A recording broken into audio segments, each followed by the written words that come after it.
नमस्कार दर्शकों, मैं हूं आर के शर्मा और आप देख रहे हैं जी न्यूज उत्तर प्रदेश 1। आज के मुख्य समाचार।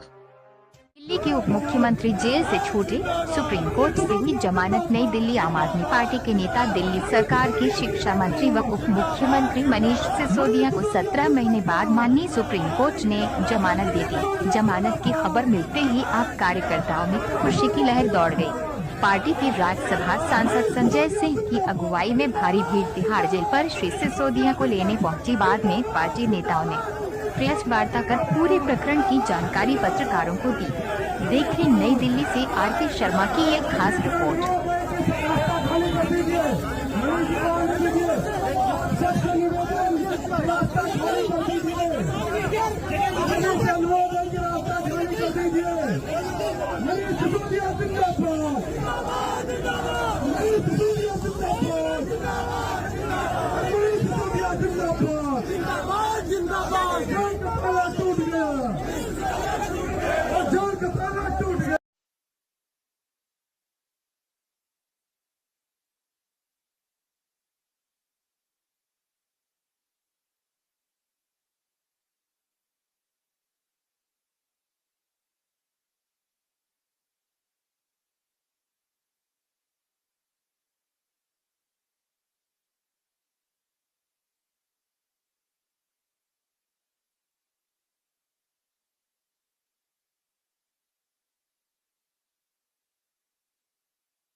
दिल्ली के स्कूलों का एक एक बच्चा, देश के स्कूलों का एक एक बच्चा दिल से मेरे साथ रहा है। 17 महीने में उसके बारे में सोचता रहा हूं।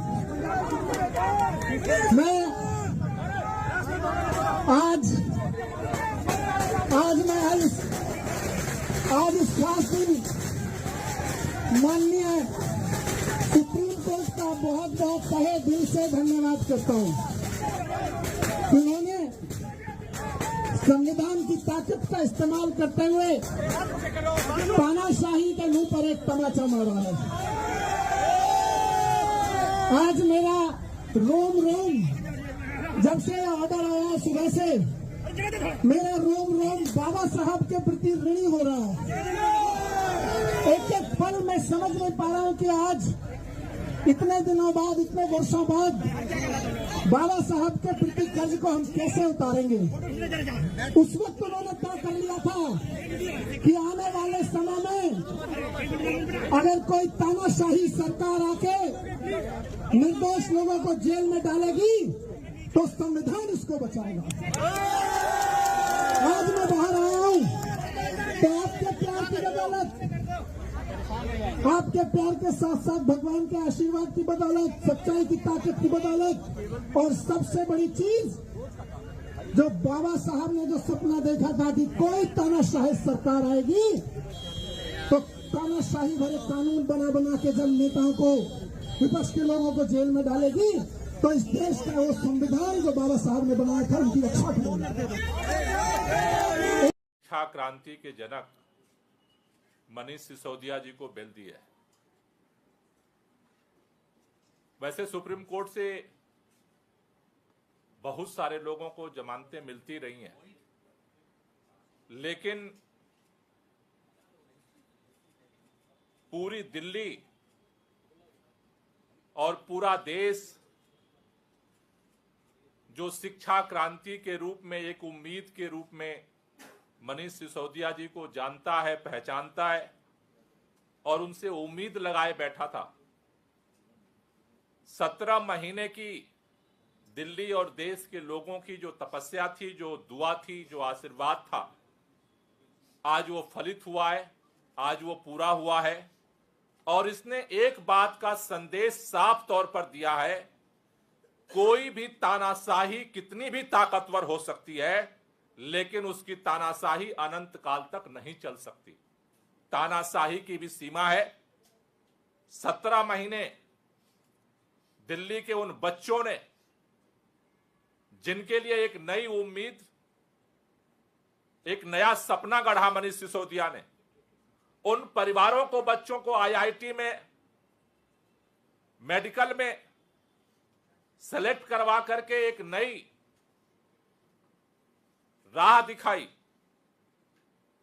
दिल्ली के अंदर सरकारी स्कूलों के रिजल्ट प्राइवेट स्कूलों से ज्यादा ला करके यह साबित किया कि जब पूरा देश ये बात मान चुका था कि सरकारी शिक्षा में कोई परिवर्तन नहीं हो सकता और एक एक दिन गिना जा रहा था कि किस दिन देश के सभी सरकारी स्कूलों में ताले लगेंगे और प्राइवेट स्कूलों में ही बच्चों का भविष्य सुरक्षित रह सकता है, उस मिथक को तोड़ा मनीष सिसोदिया ने।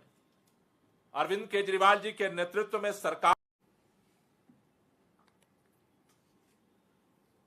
मनीष सिसोदिया जी की जमानत जोरदार तमाचा है तानाशाही के ऊपर, हिटलर शाही के ऊपर और मोदी सरकार के जुल्म के ऊपर।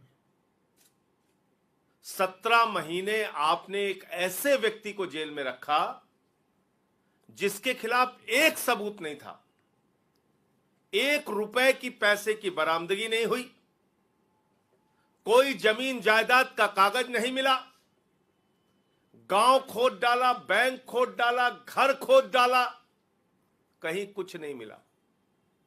लेकिन ईडी वाले, सीबीआई वाले तारीख पे तारीख, तारीख पे तारीख, तारीख पे तारीख, 17 महीने आपने सिर्फ और सिर्फ एक प्रयास किया, मनीष सिसोदिया कैसे जेल में रहे।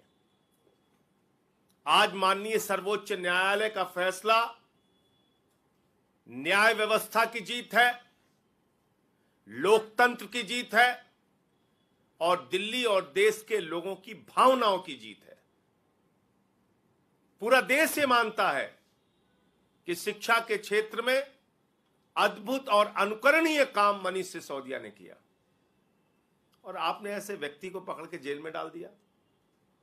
पूरा देश ये मानता है कि अरविंद केजरीवाल के नेतृत्व में दिल्ली के अंदर शिक्षा, स्वास्थ्य, बिजली, पानी, माताओं बहनों के लिए बस की यात्रा, बुजुर्गों की तीर्थ यात्रा, अनुकरणीय काम करके दिखाया केजरीवाल जी की सरकार ने। आपने केजरीवाल को पकड़ के जेल में डाल दिया। मोहल्ला क्लिनिक का मॉडल जो पूरे दुनिया में प्रचारित हुआ, आपने सत्येंद्र जैन को पकड़